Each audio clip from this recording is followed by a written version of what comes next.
चलिए आज एक बेहद शानदार सफर पर चलते हैं, सीधे 1980s के दशक के भारत में। आज की इस विशेष प्रस्तुति में हम उस दौर को फिर से जिएंगे।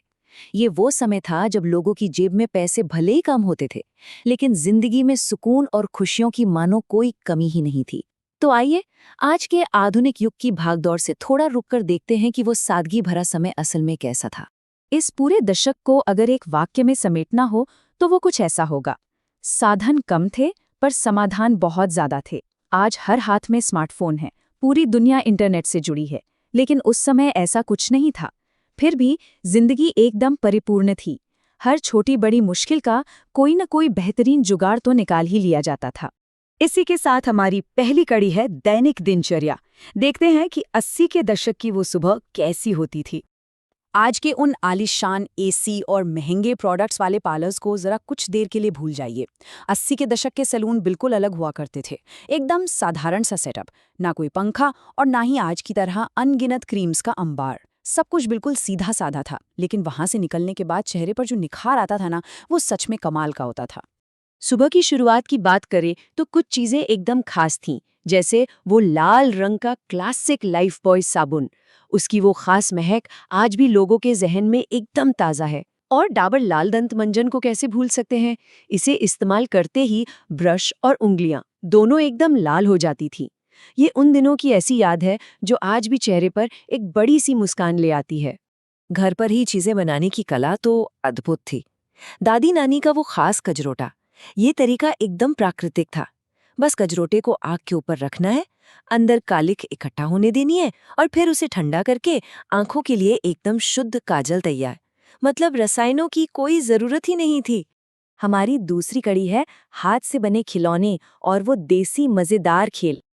उस समय बच्चों के पास महंगे गैजेट्स नहीं थे, लेकिन रचनात्मकता कूट कूट कर भरी थी।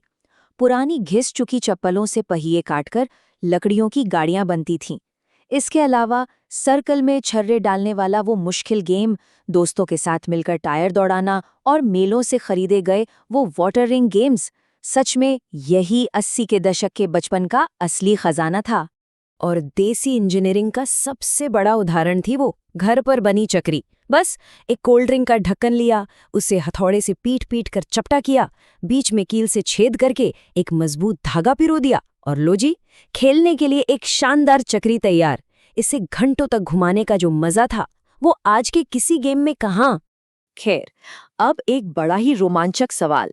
बच्चों के लिए दिवाली के समय का सबसे बड़ा और सबसे ज्यादा डिमांड वाला हथियार कौन सा हुआ करता था, जिसके लिए घर में सबसे ज्यादा जिद की जाती थी? बिल्कुल सही, वो थी क्लासिक पॉपगन, यानी टिकुली वाली बंदूक। दोस्तों के साथ चोर पुलिस का खेल खेलने के लिए तो ये एकदम जरूरी चीज थी। इसकी वो खटखट की आवाज ही उस समय खुशियों का सबसे बड़ा साधन हुआ करती थी।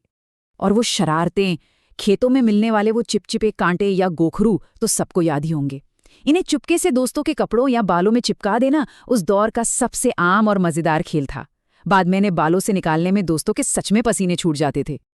अब आते हैं हमारी तीसरी कड़ी पर, 80 के दशक की सुनहरी यादें और वो खास पकवानों और स्वाद। वो सस्ती लेकिन बेमिसाल चीजें, क्लासिक आइसक्रीम्स जिनका स्वाद आज की किसी भी महंगी ब्रांडेड आइसक्रीम से कहीं ज्यादा अच्छा लगता था। और वो चूरन की लाल गोलियां, जिन्हें खाने के बाद पूरा मुंह और जीभ एकदम लाल हो जाती थीं। साथ ही वो सस्ती टॉफियां जो थोड़े से पैसों में ही मुट्ठी भर कर आ जाती थीं। और इन सारी मजेदार चीजों को खरीदने के लिए इस्तेमाल होते थे 1980 के दशक के वो पुराने सिक्के। आज शायद ही कहीं ये सिक्के देखने को मिलें, लेकिन उस दौर में इन्हीं सिक्कों की खनक में बचपन की सबसे बड़ी खुशियां छुपी होती थीं। घर के अंदर की बात करें तो एक चीज हर घर में मिलनी तय थी: अनाज रखने के लिए धातु की वो विशाल टंकियां। इनमें साल भर के लिए गेहूं और धान सुरक्षित रखा जाता था। ये सिर्फ एक बर्तन नहीं, बल्कि उस समय घर की समृद्धि का एक अहम हिस्सा माना जाता था। हमारी चौथी और आखिरी कड़ी है मनोरंजन और उस समय की क्लासिक तकनीक। ये था उस दौर का अल्टीमेट 3-in-1 गैजेट, बिजली से चार्ज होने वाला एक ऐसा डिब्बा जिसमें रात की रोशनी के लिए ट्यूबलाइट थी, खबरें सुनने के लिए रेडियो था और पसंदीदा गाने बजाने के लिए एक टेप प्लेयर भी लगा था। एक ही मशीन में इतना कुछ, ये सच में तकनीक का एक मास्टरपीस था। जब भी घरों में कोई कार्यक्रम होता तो पेट्रोमैक्स वाले इस लालटेन का भरपूर इस्तेमाल होता था। इसकी रोशनी से पूरा घर जगमगा उठता था। लेकिन इसका मेंटल यानी वो नाजुक जाली इतनी आसानी से टूटती थी कि बस पूछिए मत। ये एक ऐसा रिश्ता था जिसमें रोशनी से प्यार था, पर जाली टूटने की झंझट भी हमेशा बनी रहती थी। और टीवी एंटीना वाला वो आम पारिवारिक संघर्ष। तेज हवा चली या बारिश हुई, नहीं कि स्क्रीन का सिग्नल गायब। फिर किसी एक को छत पर भागकर उसे घुमाना पड़ता था और नीचे से आवाजें आती थीं, आया, थोड़ा और घुमाओ, हाँ आ गया। यूट्यूब और म्यूजिक ऐप्स तो थे नहीं, तो गाने सुनने का इकलौता जरिया थे ये ऑडियो कैसेट्स। परिवारों को अपने कैसेट्स के कलेक्शन पर बहुत गर्व होता था और इन्हें किसी अनमोल खजाने की तरह बड़ी ही हिफाजत से घर की अलमारी में सजाकर रखा जाता था। स्कूली दिनों की एक बड़ी ही मासूम सी बात याद करते हैं। ज्ञान या विद्या को अपनी तरफ खींचने के लिए किताबों के बीच क्या छुपा के रखा जाता था? जी हाँ, मोर के पंख। छात्रों को पूरा यकीन था कि किताबों के पन्नों के बीच मोर पंख रखने से विद्या आती है। कुछ तो ये भी मानते थे कि ये पंख किताबों के अंदर अंडे देते हैं और बढ़ते हैं। ये एक ऐसा प्यारा अंधविश्वास था जिसे उस दौर के लगभग हर बच्चे ने आजमाया है। शाम की खुशियां बेहद साधारण और सच्ची थीं। मोहल्ले की महिलाओं का एक साथ बैठकर दिन भर की बातें करना, जो आज के किसी भी वीडियो व्लॉग से कहीं ज्यादा सुकून भरा था।